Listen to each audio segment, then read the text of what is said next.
اوس یو ښځه ده بد اخلاقه ده، د هغې د علاج طریقه فعظوهن، بس نصیحت وکړئ هغوی ته. د خاوند ګورې ډېر لوی حق دی. حدیث کې دا راځي، امام احمد راوړی دی، اذا صلت المرأة خمسها، چې کله ښځه ده پنځه لمونځونه کوي د ورځې، وصامت شهرها، او د رمضان روجې نیسي، وحفظت فرجها، د خپل عورت خیال کوي، واطاعت زوجها، او د خپل خاوند خبره مني، قیل لها ادخلي الجنة من أي أبواب الجنة شئتي، دې ته به د قیامت په ورځ ویلی شي چې د جنت چې د کومه دروازه خوښوي په هغې ورننوځي. نو ښځې له نه ده په کار چې د خاوند سره بد اخلاقي کړي، خو که کوي او نه مني نو اول کار به دا کوي چې نصیحت به کوي. ګوره دا غلطي ما په ډېرو سړو کې لیدلې، دا ښځه نه پوه کوي، د سر نه ورسره په جګړو نښلي.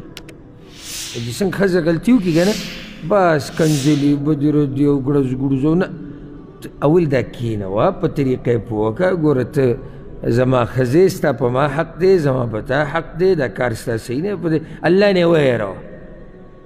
وی نه منله، وهجروهن فی المضاجع، او پرېږدئ دوی لره په ځایونو د سملاستو کې، هجرت دې وکړه.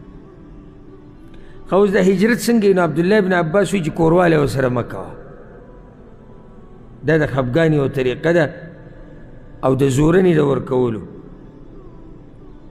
یا وایي چې سملې ورسره هجرت په کټ کې څنګه دی چې سملې ورسره انشا کوه، ته خبرې ورسره مه کوه، توجه له مه ورکوه. او بعض ویلي چې دا ورسره هم زیاته کوي چې خبرې ورسره هم مه کوه. دلته ګورې دا مطلب نه چې د کور نه وځه، د کور نه به نه وځې. ولې؟ نه بیا ته مشر نه شوې. دا جواب دی، ستاسو دا جواب دا دې کې داسې دننه راځي، خو اصل جواب دی چې بیا ته مشر نه، مشر میدان پرېږدي. لکه اوس ستا بچی دی په غلطه روان دی، ته به ورته کور پرېږدي؟ څه به کوې؟ نصیحت به کوې ورته. ښځه په غلطه روانه ده، ته ورته کور پرېږدي؟ ته خو مشر یې، ته به د دې تربیت کوو چې کور دې ورته پرېښودو چې بیا کمسله ښځه یي، هغه لا خوشحاله شو چې ښځه الله دې جاخې نه خلاص کړو. بهر ګرځه، که ستا دا مطلب وي چې دا به تا نه معافي وغواړي یا به تا ته ټلیفون وکړي چې راځه خفه شوی، نو دغه تا ته هم نه وایي، نو بس بیا به ته پښیمانې په دوو کې به حیران یې چې زه خو بهر ته راووتم چې په دې لکه دبدبه واچو. نه هغه وشوه او نه اوس څوک شتي چې تا په خوله کې واپس ترې راولي. نو ځان له دې مسله ښه ډېره کړه. نو د هجرت طریقه دا ده چې ته به تې په طلایي کې هجرت کوې. بله خبره او اهمه نقطه، بچو ته دا خبرې به نه راښکاره کوې، دا په بچو باندې غلط اثر کوي چې بهر دې خبره راښکاره کړه او د بچو په مخ کې او بدې ردې او سپکې سپورې او زه نه سملم او زه نه درځم. نه، دا خبرې به د بچو په مخ کې نه کوې چې د ښځې او د خاوند په منځ کې دا مسله. او په دې باندې درانه ښځه پوهېږي چې خاوند زما نه خفه دی، نو هغه به د خپل کار نه واپس شي. وضربوهن، او ووهئ هغوی لره. که دغه هم کار ونه کړي نو بیا څه وکړئ؟ ویې وهئ. خو د وهلو باره کې رسول صلی الله علیه وسلم آداب ښوولي دي چې مخ به وله نه وایي. او یو حدیث کې راځي فضربوهن ضربا غیر مبرح، داسې ګزار به ورکې چې هغه زخم نه جوړوي، اډوکې نه ماتوي. د دې دا مطلب نه دی چې وهی ته سمه چوکه ورته ونیسي یا خپله غوسه پې سمه سړه کړي. ځکه فقها د هغې دپاره مثال ورکوي، لکه په مسواک کې ووه، په کپړه، او کله داسې هم سړی کولی شي خطا ګزار سړی وکړي. په دې سره درنې ښځې پوهېږي. کومه ښځه چې دینداره یي، اصیله یي او سړیتوب پکې د هغې ته پته ولري زما خاوند خفه دی، دې حده پورې چې ګزار کوي په ما باندې، نو ځان سیده کول غواړي. نو کله سړی خطا ګزار وکړي، کله داسې سپېړه په داسې ځای ورکړي چې هغې د لاسه بدن ته نقصان نه رسي، معمولي غونته کې شی په هغې ووایي، نو هغې باندې هغه پوه شي. او چې روزانه ورسره ته جګړې کړې او دغه ستا حالي، نو که هغه ته سوباړه ورته ونیسي په هغې هغې باندې هغې له اثر نه پرېږدي. ځکه ته پته ده چې د ده دغه عادت ته یو 2 چغې به وایي، 3 به کنځلي کوي، یو 4 به سکون راکړي او 2 به لتې راکړي، هغې نه بعد قصه ختمه شو.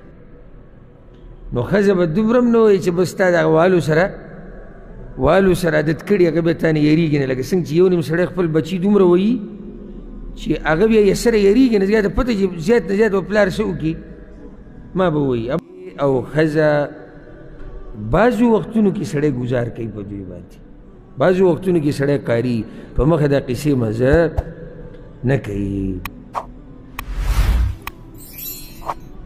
او بې ضرورته ښځې وهل دا د اوچت مؤمن صفت نه دی.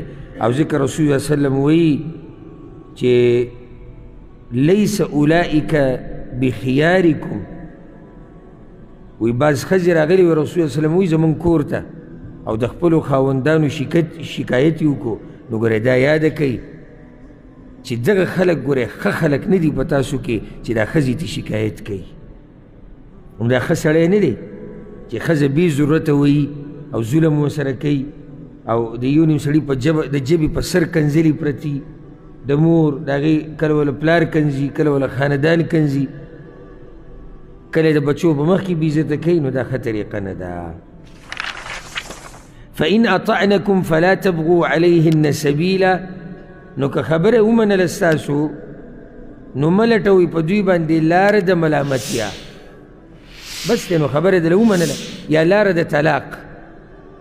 ان الله كان عليا كبيرا، یقینا الله ډېر اوچت دی، لوی دی. د دې دپاره راوړو چې یعنې خیال کوو ګورئ الله ستا نه زورور دی، لوی دی، نو که ته ظلم وکړې تا رانیوی شي.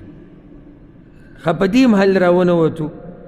وإن خفتم شقاق بینهما، او که یریږي تاسو د مخالفت نه په منځ د دواړو کې، یعنی سلار نه راوځي، فابعثوا، نو مقرر کوي، حکما من اهله و حکما من اهلها، یو فیصله کوونکی د طرف د خپلوانو د سړي نه او یو فیصله کوونکی د خپلوانو د ښځې نه. دوی به کیني. ای یریدا اصلاحا، که اراده لري دواړه د جوړ جاړي، یوفق الله بینهما، یو زیوالی به راولي الله په منځ د دواړو کې. که چېرته د مشرانو نیتونه د اصلاحي، نو الله به جوړ جاړی راولي دوی په منځ کې، روغه به راولي. خو چې هغه خپلوان ستا ورانې کوي، اکثر کورونه ګورئ دي د لاسه وراني، ستا به ګماني چې یاره دا زمونږ تره دی ښه سړی دی، هغه تره کوشش کوي چې تره دې ښځې نه څه شي جدا شي، ته به یاره زمونږ دا ترور مشره ښځه ده دا ښه ښځه ده، ټول ورانې هغې ترور جوړ کړی، ته به دا وایې دا خو زمونږ سخر دی خواښې ده، هغه سخر او خواښې مسله جوړه کړي. الله وایي که چېرته مشران مخلصیني او صلح غواړي، روغه غواړي، الله به روغه راولي.